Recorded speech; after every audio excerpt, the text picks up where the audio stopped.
So we kick off this watch party with the head coach there at UMass, Greg Cannella. Greg, thanks for joining us. We're going to take you to some memorable games for you. Looking back at some of the games we've had a chance to do for you guys, you've had some of the most memorable I think we've had in our network's history. Yeah, it's great to hear. It's great to be with you today, and it's great to kind of relive some of those the good games that you play and coach in, right? Yeah, we're going to just the good ones. Only the wins here we're talking about on this UMass watch party. When you look back, do you have favorite games? You've been at this for a while. Do you have favorite games throughout your career, or do some of them just kind of end up melding together into just great seasons or moments? Yeah, a lot of it does meld in, I would say, into great seasons. You remember the guys on those teams, right? The leadership on those teams, the great players and the practice players, right? But there's games that I'll always remember, right? And outcomes, beyond outcomes, the great games have always been the exciting ones that you play in, whether they overtime games or whether you come back late in the game to win it. But you'll never forget those, right? Because they're good. It's good stuff. It's good feelings, right? On the other side of that, you never forget the ones you lose, right? So I guess things meld in. There's certain games that I probably don't remember a lot about, but a bunch of them I do here. Well, the 2017 CAA semifinal against Hofstra is one I will never forget the ending of, and I don't think anybody who's seen it will, when Dan Muller chucks it from midfield. Just take me back. What stands out, and what do you remember about that night at Towson, and what happened at the end? Yeah, obviously, coming in, Hofstra was a really good team. I think they were ranked, I believe, in the top 5 or in that range. Coming into the game, and obviously they were favorites. They had beaten a tar of us a couple weeks before that. So going into the game, we weren't feeling great about the matchup, but we felt like we could, maybe sneak up on them if they kind of took us a little bit lightly. And we got off to a good lead in the game. We were playing well. I can remember Jeff Trainer playing particularly really well in that game. Kind of was a game that he kind of jumped off the charts for a lot of people and propelled his career here. Our goalie play was good. DJ Smith was in there doing a great job for us. And again, we were up in the game. We scored a couple of man-up goals. And then, Josh Byrne in the second half, I can remember him just taking the ball and going to the cage, right? And we couldn't stop him. We didn't have an answer for him. He's a great player. And that's what it got to us, is that, that point where we were up by, I think, 4 or 5 goals, and then we were down. We scored a huge man-down goal before we scored, the game winner to kind of tie the game. And obviously the game winners, that's an iconic play that will be burnt into everyone's memory that has watched it, and particularly for the guys that were part of the team that year. Yeah, you mentioned you're down. I had forgotten how much you guys were up. You were up 11-7 in the fourth quarter, and all of a sudden Hofstra's up 12-11. You guys tied it late, and then, of course, it's Dan Muller's shot. I had rewatched it again before we did this interview, and Dan waves off Buddy Carr, I think it was, who was like, no, I got this. And Dan goes, no, I got this. Right. Do you remember because it's right around midfield. Do you remember any interaction there? Yeah, and basically on the sideline, we're telling them to hold the ball because we're man down in that situation. So we carry over, right? Possession of the ball would carry over, right? At least we thought that at the time.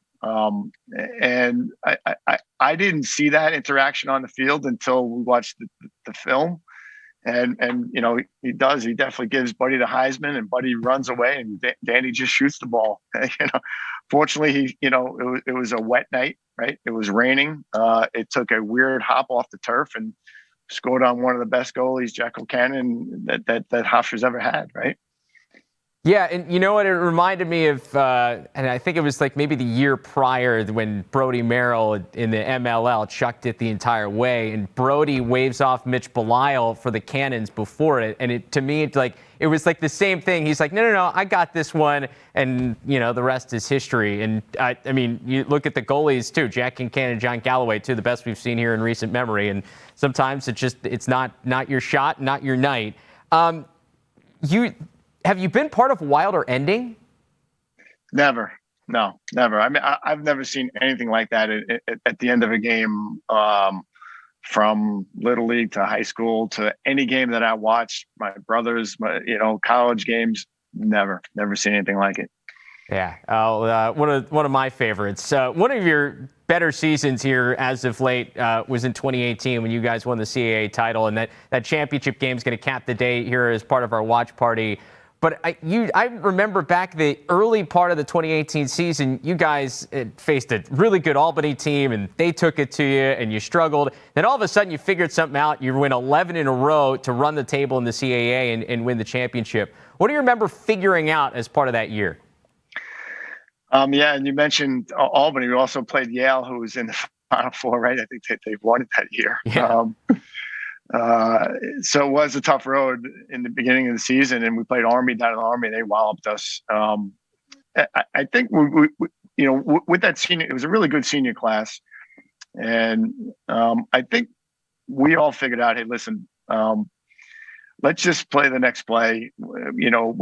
I told the guys, I'm not sure, where we're at. But I know I love you guys, and I know that we're going to play better, and we're going to get this going. And those guys stuck together, really, and that's kind of really the key of any successful group, is to stick together and fight through it. And again, as you mentioned, we went on a run, and fortunately for us, the momentum became part of what we did each week, and how we prepared each week for the next opponent. And these guys were great at that, because they knew that, you could start out 0-4, or you could start out 1-4 on the season, right?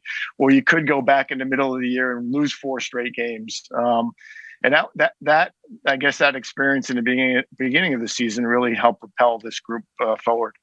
Yeah, and you've been part of a number of different championship teams, and there are probably some similarities and differences in each one. Like, what do you learn from the experience of sometimes, like a championship team, at the beginning of the year, from the very beginning, that this team's got it, and then the learning experience of, hey, you know what, we don't know exactly how good we are because the results on the field early, but we still have time to figure it out down the rest of the season?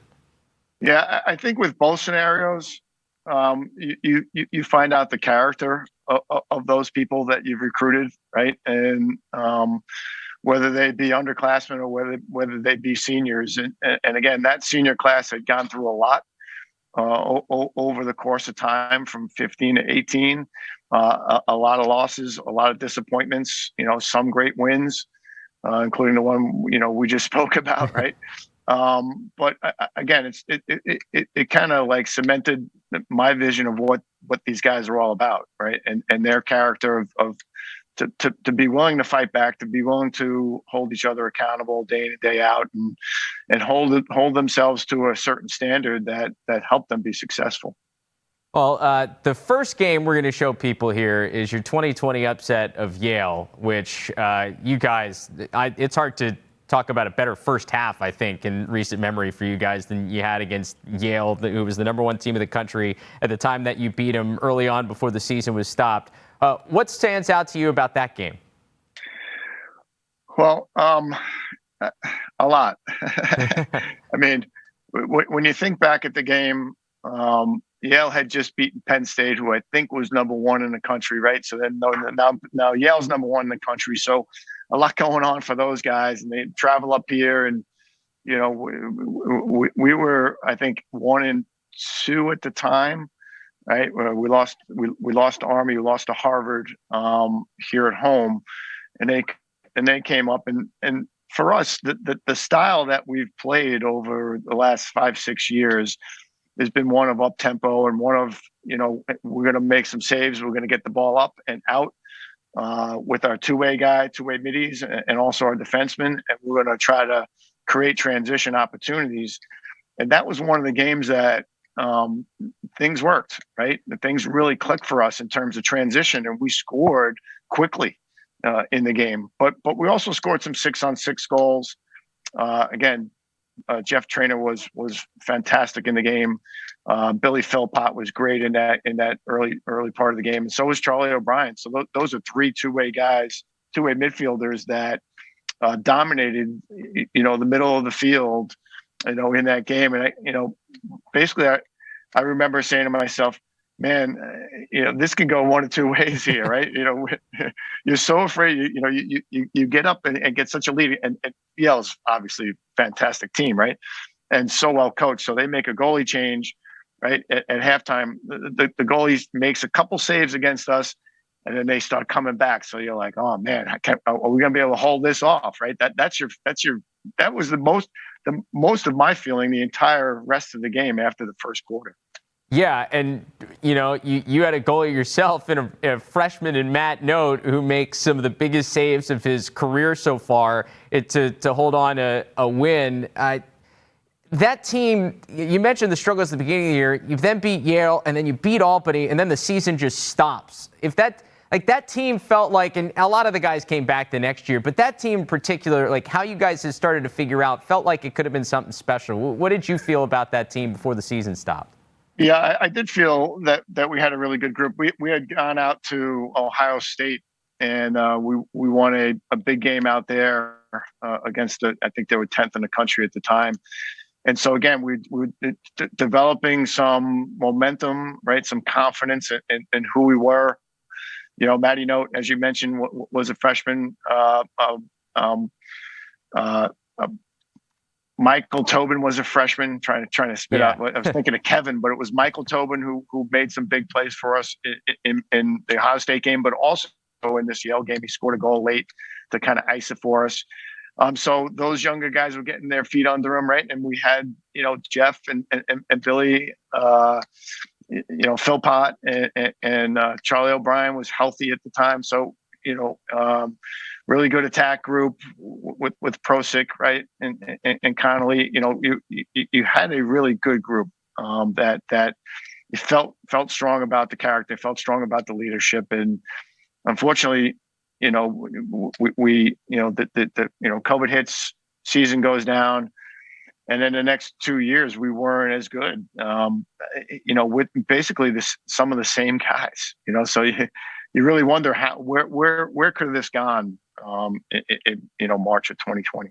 Yeah, there's a lot of what ifs from that season all over the country, and that has always been one I've thought of. But we're going to send people to relive that great moment. It was a great moment for your program, knocking off then #1 Yale. And so we'll start the watch party off with that. And we thank you so much for the time, Coach. Thanks for being part of this. Thanks for having me. This is awesome. And the series that you're doing, I've been watching with the other teams, Delaware and Hofstra. It's really fun to watch. It's also fun to listen to the former players, right? And what their perspective is. It's pretty cool. Yeah, and we've got some of your former players coming up, so make sure everybody stays tuned. Good stuff. Thanks, Coach. Thank you very much.